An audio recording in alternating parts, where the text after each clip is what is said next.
Hello friends, welcome to online study kingdom. दोस्तों, उत्तर प्रदेश राजस्व लेखपाल के लिए जो प्रैक्टिस सेट है यूथ कंपटीशन टाइम्स का, जो कि चैप्टर वाइज दिया है ग्राम समाज और विकास से संबंधित टॉपिक, जो 25 आपके एग्जाम में और 25 में आप देखेंगे कि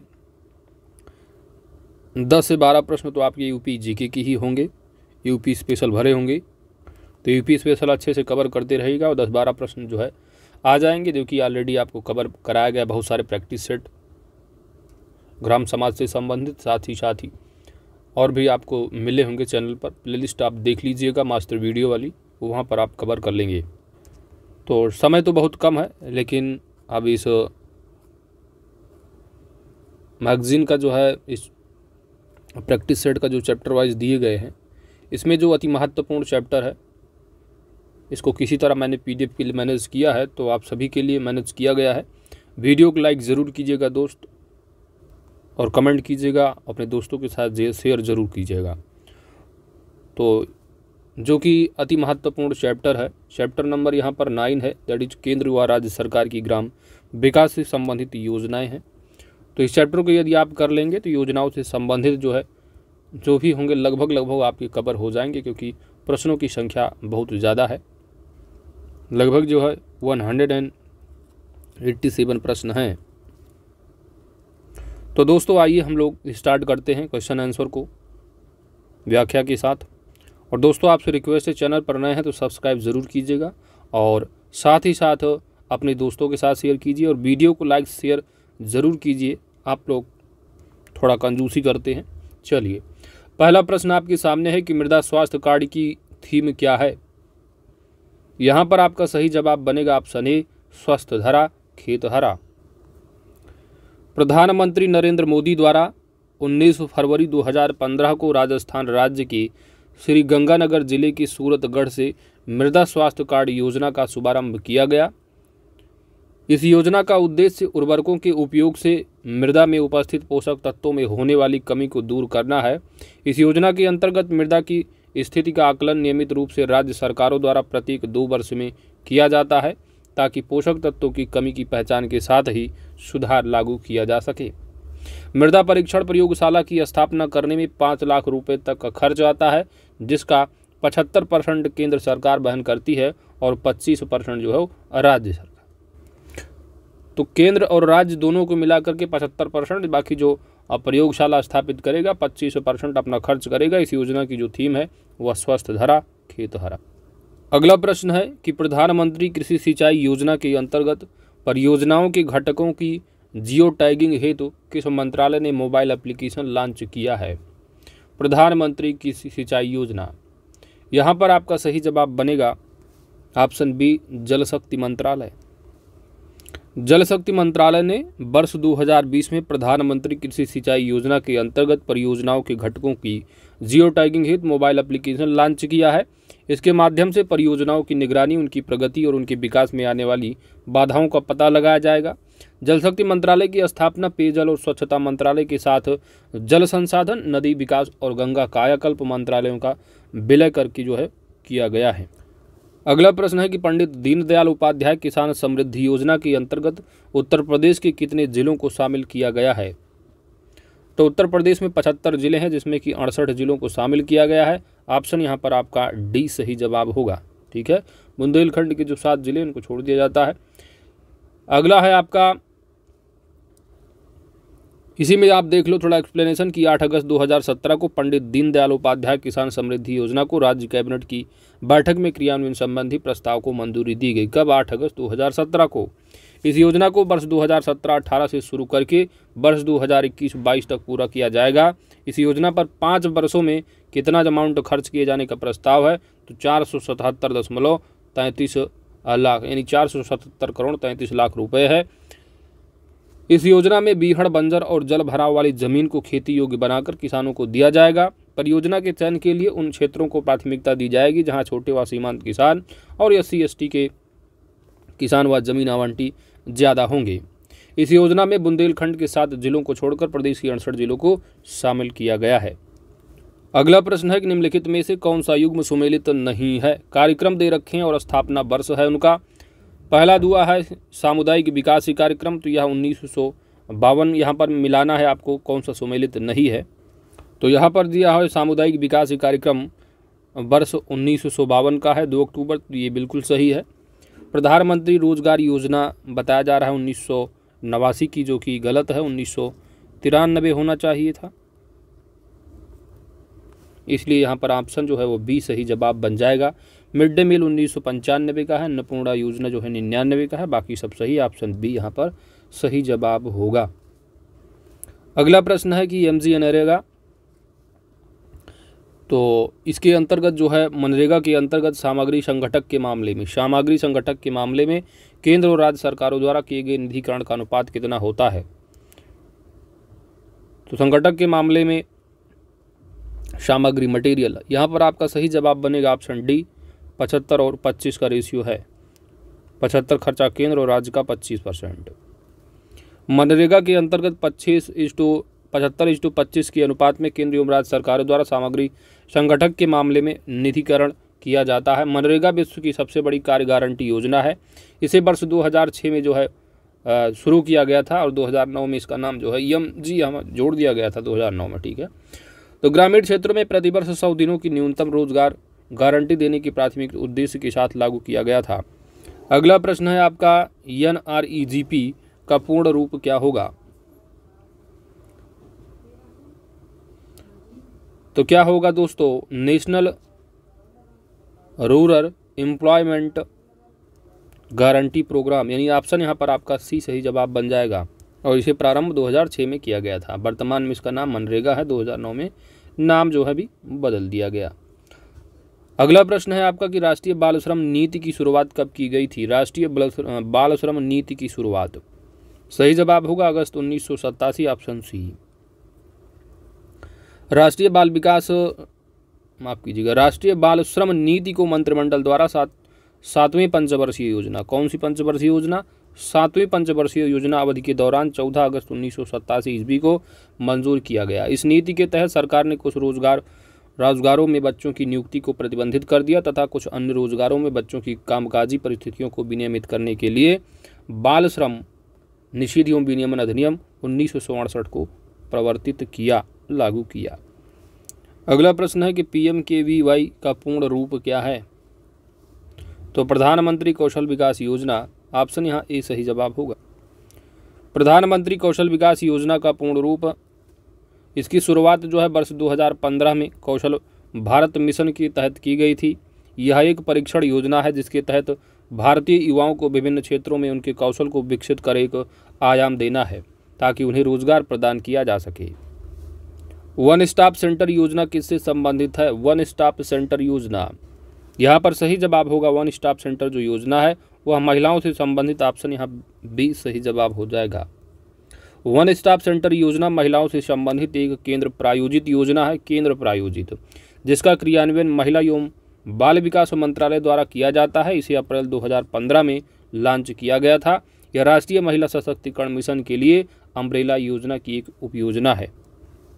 किस राज्य सरकार ने अपने बजट में सामर्थ्य योजना की घोषणा की है। सामर्थ्य योजना जो घोषणा की गई है उत्तर प्रदेश सरकार के बजट, ऑप्शन यहाँ पर आपका ई सही जवाब होगा। उत्तर प्रदेश सरकार ने महिलाओं को आत्मनिर्भर बनाने के लिए बजट, यूपी में जो है महिला सामर्थ्य योजना, तो आत्मनिर्भर बनाने के लिए किसको, महिलाओं को। गरीब कल्याण रोजगार अभियान की शुरुआत कब हुई है। गरीब कल्याण रोजगार अभियान, यहाँ पर आपका सही जवाब बनेगा ऑप्शन डी, 20 जून 2020। भारत सरकार ने श्रमिकों पर कोविड-19 के प्रभाव से उत्पन्न रोजगार की समस्या से निपटने के लिए गरीब कल्याण रोजगार अभियान की शुरुआत की। इस योजना को 20 जून 2020 को 50,000 करोड़ के प्रारंभिक वित्त पोषण के साथ शुरू किया गया है। प्रधानमंत्री वय वंदन योजना किससे संबंधित है। नवजात शिशुओं से, ये नव युवा जो वर्ग हैं उनसे, या वरिष्ठ नागरिकों से। तो प्रधानमंत्री वय वंदना योजना जो है वरिष्ठ नागरिकों से संबंधित है, वरिष्ठ नागरिकों के लिए है। प्रधानमंत्री वय वंदना योजना की शुरुआत जो है 2014-15 में जो है लॉन्च किया गया था और वरिष्ठ नागरिकों को जो है पेंशन प्रदान करना इसका मुख्य उद्देश्य है। अगला प्रश्न है कि भारत निर्माण योजना का मुख्य उद्देश्य क्या है। क्या भारत निर्माण योजना का मुख्य उद्देश्य? यहाँ पर आपका सही जवाब होगा भारत निर्माण योजना का मुख्य उद्देश्य है ग्रामीण क्षेत्रों में बुनियादी ढांचे का निर्माण करना। ऑप्शन ए यहाँ सही जवाब बनेगा। केंद्र सरकार ने 16 दिसंबर 2005 को भारत निर्माण योजना नामक नई योजना की शुरुआत की। इस योजना का लक्ष्य ग्रामीण क्षेत्रों में बुनियादी ढांचे का विकास कर ग्रामीण लोगों को बेहतर जीवन प्रदान करना है। इस योजना को ग्रामीण विकास मंत्रालय द्वारा संचालित किया जा रहा है। किस मंत्रालय द्वारा? ग्रामीण विकास मंत्रालय। यह योजना मुख्यतः 6 क्षेत्रों दैट इज बिजली, पानी, सड़क, सिंचाई, दूरसंचार और देश के ग्रामीण क्षेत्रों में आवास पर केंद्रित थी। अगला प्रश्न है कि निम्नलिखित में से कौन सा हरियाली परियोजना के लिए सही है?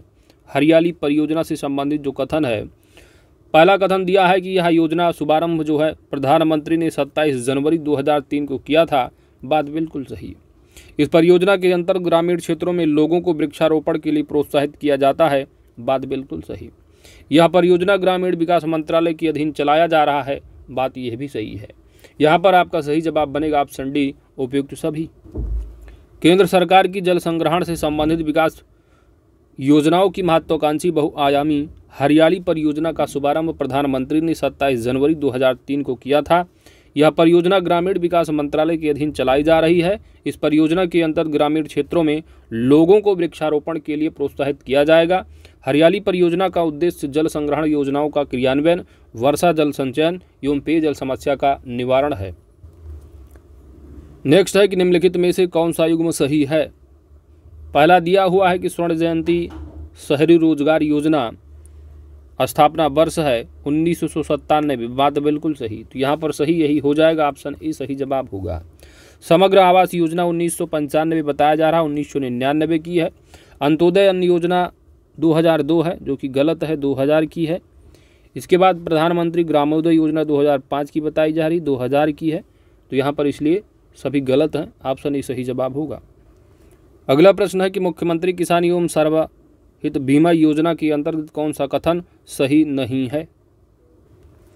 पहला कथन दिया है कि मुख्यमंत्री किसान एवं सर्वहित बीमा योजना का जो लाभ है उत्तर प्रदेश के किसानों को मिलेगा। बात बिल्कुल सही है।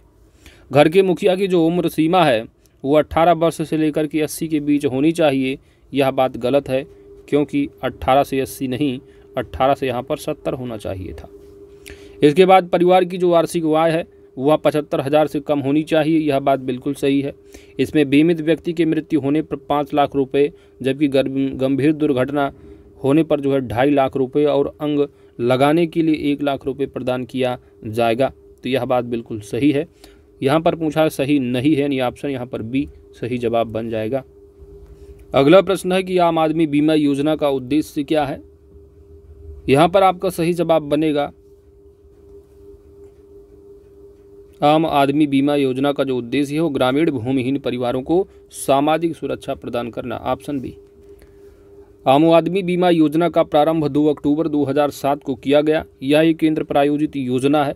इस योजना का उद्देश्य उन ग्रामीण भूमिहीन परिवारों को सामाजिक सुरक्षा प्रदान करना है जिन्हें जीवन बीमा के साथ चलाई जा रही राज्य सरकार की किसी पॉलिसी के अंतर्गत सुरक्षा प्रदान नहीं की गई है।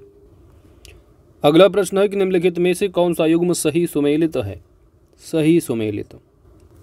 यहाँ पर आपका सही जवाब देखिएगा, देखिए सर्व शिक्षा अभियान दिया है, वर्ष 2001 का है। बात बिल्कुल सही है, तो ऑप्शन ए ही यहाँ पर सही जवाब बन जाएगा।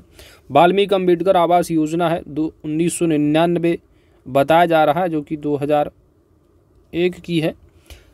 निर्मल भारत योजना है दोस्तों 2002 और स्वजल धारा भी 2002 की है। आगे बढ़ते हैं। अगला प्रश्न है प्रधानमंत्री जनधन योजना का मुख्य उद्देश्य क्या है? यहाँ पर आपका सही जवाब बनेगा भारत में वित्तीय समावेशन को बढ़ावा देना, ऑप्शन सी। प्रधानमंत्री जनधन योजना की घोषणा 15 अगस्त 2014 को तथा इसका शुभारंभ 28 अगस्त 2014 को किया गया। इस योजना का मुख्य उद्देश्य है भारत में वित्तीय समावेशन को बढ़ावा देना।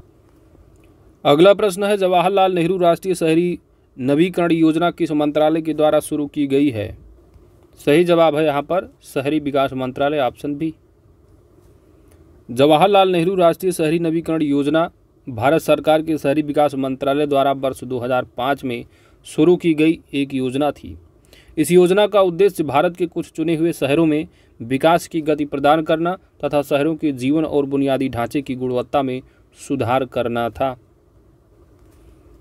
अगली योजना है आपकी वंदे मातरम योजना। तो वंदे मातरम योजना किससे संबंधित है? यहाँ पर आपका सही जवाब है गर्भवती महिलाओं से, ऑप्शन डी।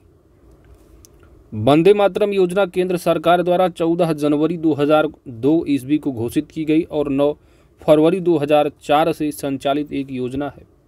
इस योजना का उद्देश्य गरीब एवं पिछड़े वर्ग की गर्भवती महिलाओं को पिछड़े एवं गरीब वर्ग की जो गर्भवती महिलाएं हैं उनको स्वास्थ्य संबंधी सुविधाएं प्रदान करना वंदे मातरम योजना का उद्देश्य है। निम्नलिखित में से कौन सा युग्म सही नहीं है? पहला दिया है निर्मल ग्राम पुरस्कार योजना वर्ष 2003, बिल्कुल सही। जनश्री बीमा योजना वर्ष 2000 की। डिजिटल इंडिया कार्यक्रम वर्ष 2015 और मेक इन इंडिया वर्ष 2015 जो कि गलत है, 2014 की है मेक इन इंडिया। ऑप्शन यहाँ डी सही जवाब होगा, डी। अगला प्रश्न है कि सांसद आदर्श ग्राम योजना का कार्यान्वयन किस नोडल मंत्रालय के अंतर्गत किया जा रहा है? सांसद आदर्श ग्राम योजना, तो नोडल जो मंत्रालय है वो है इस योजना का वो है ग्रामीण विकास मंत्रालय। ऑप्शन सी सही जवाब है। सांसद आदर्श ग्राम योजना प्रधानमंत्री नरेंद्र मोदी द्वारा 11 अक्टूबर 2014 को शुरू की गई। यह योजना मुख्य रूप से ग्रामीण विकास पर केंद्रित है। ग्रामीण विकास मंत्रालय इस योजना के कार्यान्वयन के लिए एक नोडल मंत्रालय है। सांसद आदर्श ग्राम योजना के अंतर्गत संसद सदस्य वर्ष 2024 तक कुल कितने गांवों की सामाजिक, आर्थिक एवं भौतिक बुनियादी ढांचे के विकास के लिए जिम्मेदार है? सही जवाब होगा ऑप्शन डी, 8 गांव।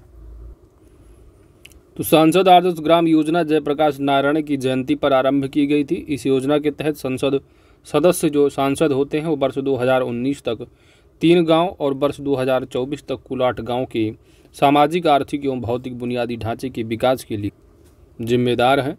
सांसद आदर्श ग्राम के विकास के लिए उपयुक्त ग्राम पंचायत की पहचान करने के लिए स्वतंत्र होंगे, यानी स्वयं के गांव या अपने पति या पत्नी के गांव के अलावा बाकी कोई भी गांव। अगला प्रश्न, पंडित दीनदयाल उपाध्याय अंत्योदय योजना कब शुरू की गई? पंडित दीनदयाल उपाध्याय अंत्योदय योजना की शुरुआत 25 सितंबर 2014। ऑप्शन यहाँ सी सही जवाब है।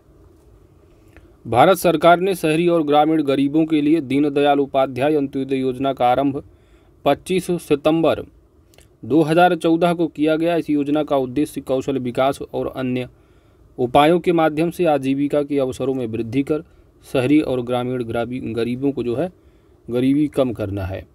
अगला प्रश्न है कि श्यामा प्रसाद मुखर्जी रूर्बन मिशन के बारे में कौन सा सही है, आपको यहाँ पर बताना है। श्यामा प्रसाद मुखर्जी रूर्बन मिशन, पहला दिया है कि यह केंद्र प्रायोजित योजना है जिसे ग्रामीण विकास मंत्रालय द्वारा वर्ष 2016 में आरंभ किया गया, बिल्कुल सही। इस योजना का मुख्य उद्देश्य आर्थिक, तकनीकी और सुविधाओं एवं सेवाओं के क्षेत्र में ग्रामीण शहरी विभाजन को कम करना है। तो दोनों की दोनों जो बातें हैं बिल्कुल सही हैं। ऑप्शन सी सही जवाब होगा।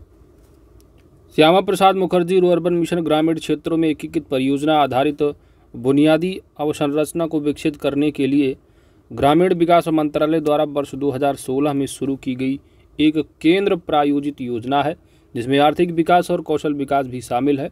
इस योजना का मुख्य उद्देश्य विशेष रूप से आर्थिक, तकनीकी और सुविधाओं सेवाओं के क्षेत्र में ग्रामीण शहरी विभाजन को कम करना है। अगला प्रश्न है कि निम्नलिखित में से कौन सा सही सुमेलित है, आपको बताना है।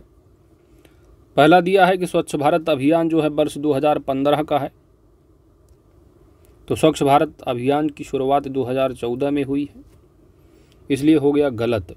दूसरा दिया है कि पहल जो योजना है यह कब की है, वर्ष 2013 की, तो ऑप्शन बी यहाँ सही जवाब हो जाएगा। पंडित दीनदयाल उपाध्याय श्रमेव जयते कार्यक्रम वर्ष 2015 बताया जा रहा है, जो कि 2014 का है। स्टैंड अप इंडिया जो कि 2016 बताया जा रहा है, यानी 2015 बताया जा रहा है, 2016 की है। तो इसलिए ऑप्शन यहाँ पर बी सही जवाब, बाकी सब गलत है। अगली योजना है मिशन इंद्रधनुष अभियान।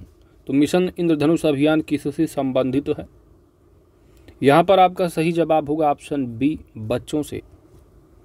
मिशन इंद्रधनुष अभियान भारत सरकार के स्वास्थ्य एवं परिवार कल्याण मंत्रालय द्वारा 25 दिसंबर 2014 को शुरू किया गया है। यह एक बूस्टर टीकाकरण कार्यक्रम है। इस अभियान का उद्देश्य उन बच्चों को वर्ष 2020 तक टीकाकरण करना है जिन्हें टीके नहीं लगे हैं। अगला प्रश्न है कि निम्नलिखित में से कौन सा युग्म सही सुमेलित नहीं है? गलत है। उद्देश्य कार्यक्रम दिए हैं, उनके उद्देश्य है, पहला है स्टार्टअप इंडिया, तो इसका उद्देश्य नए उद्यमों को बढ़ावा देना।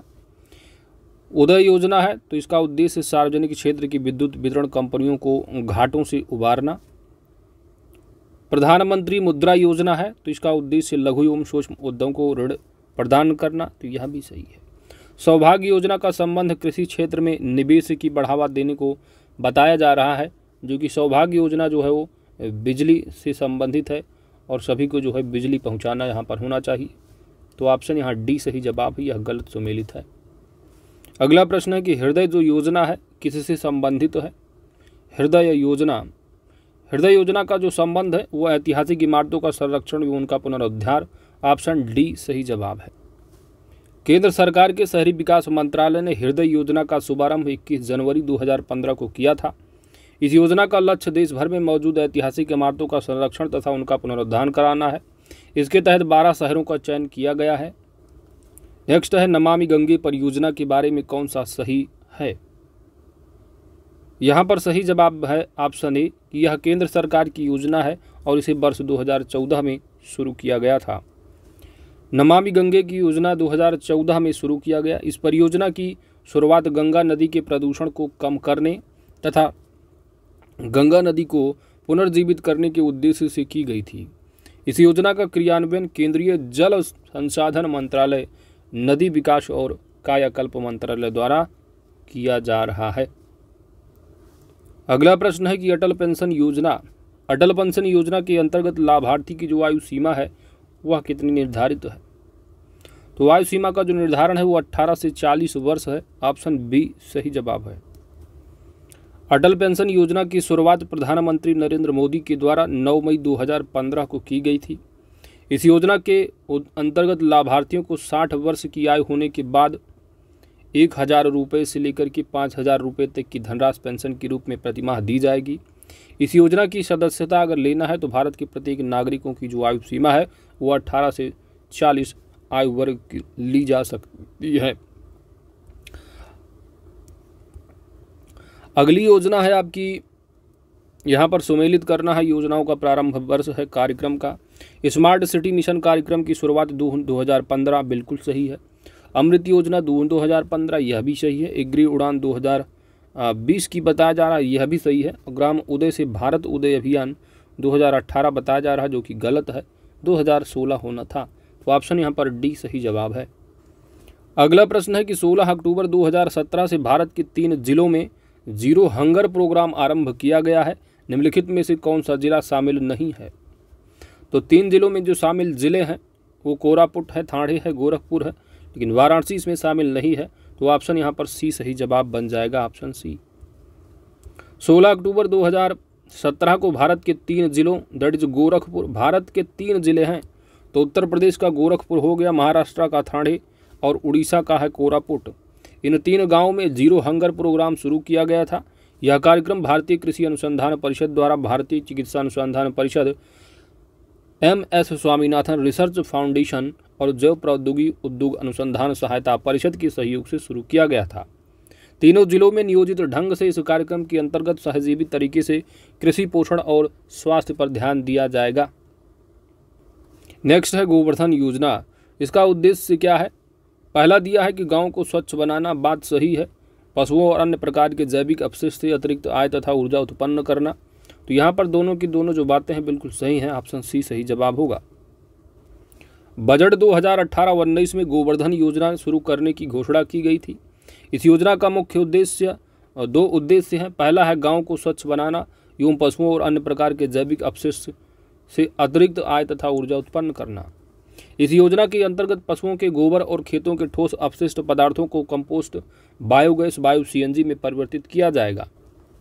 अगला प्रश्न है कि कुसुम योजना का घटक कौन सा है, निम्नलिखित में से आपको बताना है। पहला दिया है कुसुम योजना के अंतर्गत भूमि के ऊपर बनाए गए 10,000 मेगावाट के केंद्रीकृत ग्रिडों को नवीकरणीय ऊर्जा संयंत्रों से जोड़ना है। बात बिल्कुल सही है। 17.5 लाख सौर ऊर्जा चालित कृषि पंपों की स्थापना करना इस योजना के तहत उद्देश्य है। तो यह बात भी सही है, दूसरी भी। और अगली जो बात बताई जा रही है कि ग्रिड से जुड़े 10 लाख सौर ऊर्जा यानी कृषि पंपों का जो है वो सौरीकरण करना है। तो तीसरी बात भी बिल्कुल सही है कि ग्रिड से जुड़े 10 लाख सौर ऊर्जा चालित कृषि पंपों का सौरीकरण करना। उपयुक्त यहाँ पर आपका सही जवाब ऑप्शन डी हो जाएगा। प्रधानमंत्री की अध्यक्षता में आर्थिक मामलों की मंत्रिमंडलीय समिति ने किसानों को वित्तीय सहायता और जल संरक्षण सुनिश्चित करने के उद्देश्य से किसान ऊर्जा सुरक्षा एवं उत्थान महाअभियान कुसुम को शुरू करने की मंजूरी दी है। इस योजना का लक्ष्य वर्ष 2022 तक कुल 25,750 मेगावाट की सौर क्षमता स्थापित करना है। इस योजना के 3 घटक हैं। पहला है भूमि के ऊपर बनाए गए 10,000 मेगावाट के विकेंद्रीकृत ग्रिडों को नवीकरण ऊर्जा संयंत्रों में जोड़ना है, और साथ ही साथ 17.5 लाख सौर ऊर्जा चालित कृषि पंपों की स्थापना करना और इसी के साथ ग्रिड से जुड़े 10 लाख सौर ऊर्जा चालित कृषि पंपों का सौरीकरण करना है। आगे बढ़ते हैं। अगला है आपका आहार योजना का शुरुआत। तो आहार योजना की जो शुरुआत है किस राज्य में की गई है? तो आहार योजना की शुरुआत जो है उड़ीसा राज्य से की गई। ऑप्शन यहाँ पर आपका ये सही जवाब बन जाएगा। आहार योजना उड़ीसा सरकार के द्वारा 5 रुपये में शहरी गरीबों या मजदूरों के लिए सस्ते में दोपहर का भोजन उपलब्ध कराने का एक राज्य सहायता योजना है। यह 1 अप्रैल 2015 को उड़ीसा में मुख्यमंत्री नवीन पटनायक के द्वारा उत्कल दिवस के उपलक्ष्य में शुरू किया गया था। नेक्स्ट है कि किस राज्य में समाधान योजना, कौन सी योजना समाधान योजना की शुरुआत की गई है? तो समाधान योजना की शुरुआत का जो राज्य है करने वाला वो है उत्तर प्रदेश। ऑप्शन बी सही जवाब होगा। समाधान योजना के माध्यम से किसानों को ऋण का भुगतान करने पर ब्याज दर में छूट प्रदान की जाएगी, जिससे कि उत्तर प्रदेश के किसान अपने द्वारा लिए गए ऋण का भुगतान कर सकेंगे। अगला प्रश्न है किस राज्य में मुख्यमंत्री सामूहिक विवाह योजना का शुरुआत किया गया है? किस राज्य में? तो उत्तर प्रदेश राज्य में सामूहिक विवाह योजना की शुरुआत, ऑप्शन यहाँ पर ई सही जवाब हो जाएगा। मुख्यमंत्री सामूहिक विवाह योजना की शुरुआत उत्तर प्रदेश में किया गया है। इस योजना के माध्यम से राज्य सरकार विवाह के जो विवाहित जोड़े हैं, विवाह के जोड़ों पर 51,000 रुपये खर्च करेगी, जिसमें से 35,000 लाभार्थी के सीधे बैंक अकाउंट में ट्रांसफर किए जाएंगे और साथ ही विवाह संस्कार के लिए आवश्यक सामग्री जैसे कि कपड़े, बिछिया, बर्तन आदि के लिए 10,000 रुपये धनराशि क्रय करते हुए प्रदान किया जाता है तथा प्रत्येक जोड़े के विवाह के आयोजन पर 6,000 रुपये की धनराशि व्यय की जाने की व्यवस्था है और प्रदेश के गरीब परिवार इस योजना के माध्यम से आपस में शादी कर सकेंगे। योजना आयोग की स्थापना कब हुई थी? योजना आयोग की स्थापना, यहाँ पर सही जवाब होगा ऑप्शन बी 15 मार्च 1950 को। योजना आयोग एक संविधानेतर संस्था है और इसका संविधान में कोई उल्लेख नहीं था। इसका गठन केंद्रीय मंत्रिमंडल के संकल्प द्वारा 15 मार्च 1950 को किया गया था। योजना आयोग को प्रतिस्थापित करते हुए निम्नांकित में से किस दिन नीति आयोग की अस्तित्व में आया? तो योजना आयोग की जगह नीति आयोग 1 जनवरी 2015, ऑप्शन यहाँ पर सी सही जवाब बन जाएगा। नीति आयोग एक संवैधानिक संस्था है, यानी संवैधानिक का मतलब एक संवैधानिक कॉन्स्टिट्यूशनल बॉडी नहीं है, एक कार्यकारी संस्था, याद रखिएगा, इसका उल्लेख है संविधान में कहीं भी नहीं है। इसकी स्थापना 1 जनवरी 2015 को केंद्रीय मंत्रिमंडल की एक संकल्प द्वारा की गई है मोदी सरकार में। अगला प्रश्न है आपका कि भारत में योजना आयोग के प्रथम अध्यक्ष कौन थे?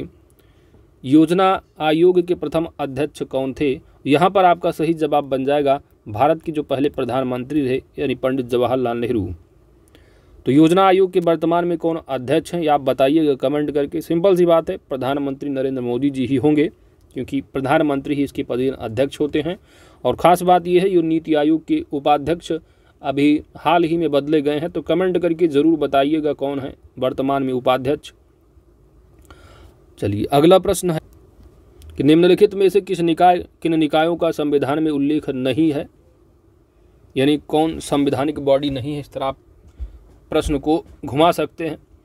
पहला दिया है कि राष्ट्रीय विकास परिषद, बिल्कुल नहीं। योजना आयोग, यह भी नहीं। क्षेत्रीय परिषदें, तो यह भी नहीं। यहाँ पर आपका डी ऑप्शन सही जवाब होगा। सभी के सभी जो है संविधान में उल्लेख कहीं भी नहीं है। भारतीय संविधान में राष्ट्रीय विकास परिषद, योजना आयोग एवं क्षेत्रीय परिषदों का उल्लेख नहीं है। राष्ट्रीय विकास परिषद वर्ष 1952 में योजना आयोग के अनुषंगी के रूप में बनाई गई थी, जिससे राज्यों को योजनाओं के निर्माण में सहायुक्त किया जा सके। राज्य पुनर्गठन अधिनियम 1956 के भाग 3 के तहत 5 क्षेत्रीय परिषदें स्थापित की गई थी, जबकि उत्तर पूर्वी परिषद की स्थापना पूर्वोत्तर परिषद अधिनियम जो है 1971 के अंतर्गत की गई थी। क्षेत्रीय परिषदों का विचार पंडित जवाहरलाल नेहरू द्वारा रखा गया था। अगला प्रश्न है कि परंपरागत कृषि विकास योजना की शुरुआत कब हुई थी। परंपरागत कृषि विकास योजना, इसकी शुरुआत वर्ष 2015 में की गई है। ऑप्शन ई सही जवाब है। परंपरागत कृषि विकास योजना की शुरुआत 2015 में सरकार द्वारा ऑर्गेनिक खेती को बढ़ावा देने हेतु की गई थी। इस योजना के अंतर्गत पारंपरिक संसाधनों का उपयोग किया जाएगा, जैविक खेती को बढ़ावा दिया जाएगा तथा जैविक उत्पाद को बाजार से क्या है जोड़ा जाएगा। अगला प्रश्न है कि परंपरागत कृषि विकास योजना किस मंत्रालय के अंतर्गत है। कौन सी परंपरागत कृषि विकास योजना। तो परंपरागत कृषि विकास योजना जो है यह कृषि एवं किसान कल्याण मंत्रालय के अंतर्गत है। ऑप्शन ए सही जवाब है। तो परंपरागत कृषि विकास योजना कृषि एवं किसान कल्याण मंत्रालय भारत सरकार द्वारा वर्ष 2015 में शुरू की गई थी। इस योजना के तहत जैविक खेती को प्रोत्साहन देना है, साथ ही किसानों की स्वास्थ्य एवं गुणवत्ता को कायम रखना है। इस योजना के अंतर्गत प्रत्येक किसान को 3 वर्ष में बीज के लिए, फसलों की कटाई और बाजार में उपज परिवहन के लिए 20,000 प्रति एकड़ प्रदान किए जाएंगे। नेक्स्ट है कि उत्तर प्रदेश कौशल शतरंज योजना का उद्देश्य क्या है। उत्तर प्रदेश कौशल शतरंज योजना का उद्देश्य, यहाँ पर सही जवाब बनेगा रोजगार अवसर। Option A. इस योजना के अंतर्गत 7 योजनाएं काम करेंगी, जिसमें राज्य के जो नागरिक हैं इनको जॉब मेगा फेयर का आयोजन कर प्रशिक्षण प्रदान कर उन्हें रोजगार प्रदान किया जाएगा। इस योजना की शुरुआत मुख्यमंत्री आदित्यनाथ द्वारा 12 मार्च 2020 में की गई है। कन्या सुमंगला योजना मोस्ट इम्पॉर्टेंट योजना है, अमाउंट भी जरूर याद रखिएगा। तो कन्या सुमंगला योजना में कुल कितनी राशि जो है बालिकाओं को आवंटित की जाएगी। तो अमाउंट होगा 15,000 रुपये। ऑप्शन यहाँ पर ही सही जवाब है। कन्या सुमंगला योजना के तहत गरीब यानी आर्थिक रूप से कमजोर परिवार की बेटियों को जन्म से स्नातक पढ़ाई करने पर अलग अलग 6 चरणों में कुल 15,000 रुपये मिलेंगे। योजना के तहत लाभार्थियों के खाते में डायरेक्ट बैंक ट्रांसफर यानी डीबीटी के माध्यम से पैसा जमा किया जाता है। और इस योजना की शुरुआत यानी कन्या सुमंगला योजना की जो शुरुआत है 25 अक्टूबर 2019 को की गई है। वृद्धावस्था पेंशन योजना के तहत वृद्धजनों को कितनी राशि प्रदान प्रतिमाह दी जाती है। तो 600 रुपये प्रतिमाह है। ऑप्शन ई सही जवाब होगा। उत्तर प्रदेश बजट को जरूर कवर कीजिएगा, वहाँ पर जो पेंशन है उसका अमाउंट तो बढ़ाया गया है। कितना अमाउंट है कमेंट जरूर कीजिएगा। देखिए 2 चीज़ें हैं, स्टेट गवर्नमेंट की भी है और केंद्र सरकार की भी योजना है वृद्धावस्था पेंशन का। तो देखिएगा बजट 2022-23 का उत्तर प्रदेश बजट है उसको जरूर कवर कीजिएगा। राष्ट्रीय वृद्धावस्था पेंशन की शुरुआत वर्ष 1995 में हुई थी। इस योजना का क्रियान्वयन केंद्र और राज्य दोनों सरकारों द्वारा मिलकर किया जाता है। इस योजना के तहत वृद्धजनों की प्रतिमाह 600 रुपये पेंशन की जो है वो वेतन देयमान है। अगली योजना राष्ट्रीय पारिवारिक लाभ योजना किस विभाग के अंतर्गत है। यहाँ पर आपका सही जवाब बनेगा ऑप्शन डी समाज कल्याण। राष्ट्रीय पारिवारिक लाभ योजना की शुरुआत 1 जनवरी 2016 को उत्तर प्रदेश में की गई है। यह योजना उत्तर प्रदेश सरकार के समाज कल्याण विभाग द्वारा जारी की गई योजना है, जिसके अंतर्गत राज्य सरकार राज्य के जो गरीबी रेखा से नीचे जीवन यापन करने वाले परिवार हैं उन परिवारों को लाभ प्रदान करती है। जिनके परिवार के मुखिया की किसी कारणवश मृत्यु हो जाने पर सरकार इस योजना के माध्यम से 30,000 रुपये धनराशि की आर्थिक सहायता के तौर पर मुहैया कराती है। अगला प्रश्न है मुख्यमंत्री युवा स्वरोजगार योजना का उद्देश्य क्या है। तो नाम से ही पता चल रहा होगा, रोजगार हेतु वित्तीय सहायता प्रदान करना। ऑप्शन यहाँ बी सही जवाब होगा। मुख्यमंत्री युवा स्वरोजगार योजना के तहत राज्य में रह रहे शिक्षित बेरोजगार लोगों को स्वयं के रोजगार खोलने के लिए कम ब्याज पर लोन उपलब्ध कराना है, ताकि बेरोजगार युवा स्वयं के पैरों पर खड़े हो सकें और आत्मनिर्भर बन सकें। इस योजना के तहत लाभार्थी को 25 लाख रुपए तक की सहायता दी जाएगी। कितनी? 25 लाख रुपए तक की। कौन सी योजना? मुख्यमंत्री युवा स्वरोजगार योजना के तहत। नेक्स्ट है कि मुख्यमंत्री ग्रामो उद्योग रोजगार योजना। इस योजना के अंतर्गत अधिकतम कितनी राशि ऋण के रूप में निर्धारित है? तो मुख्यमंत्री युवा स्वरोजगार में आपने देखा कितना है? 25 लाख है। वहीं पर मुख्यमंत्री ग्रामो उद्योग रोजगार योजना में कितना है? तो अमाउंट अधिकतम जो है 10 लाख रुपए है। ऑप्शन सी सही जवाब बनेगा। इस योजना का उद्देश्य ग्रामीण क्षेत्रों के पढ़े लिखे युवाओं को सशक्त और आत्मनिर्भर बनाना है। इस योजना के तहत 50% लाभ अनुसूचित जात जनजाति पिछड़ी जातियों का होगा। इस योजना के लाभार्थी की उम्र जो सीमा है वो 18 से 50 वर्ष के मध्य होनी चाहिए। अगली योजना है पारदर्शी किसान सेवा योजना। तो पारदर्शी किसान सेवा योजना का उद्देश्य क्या है?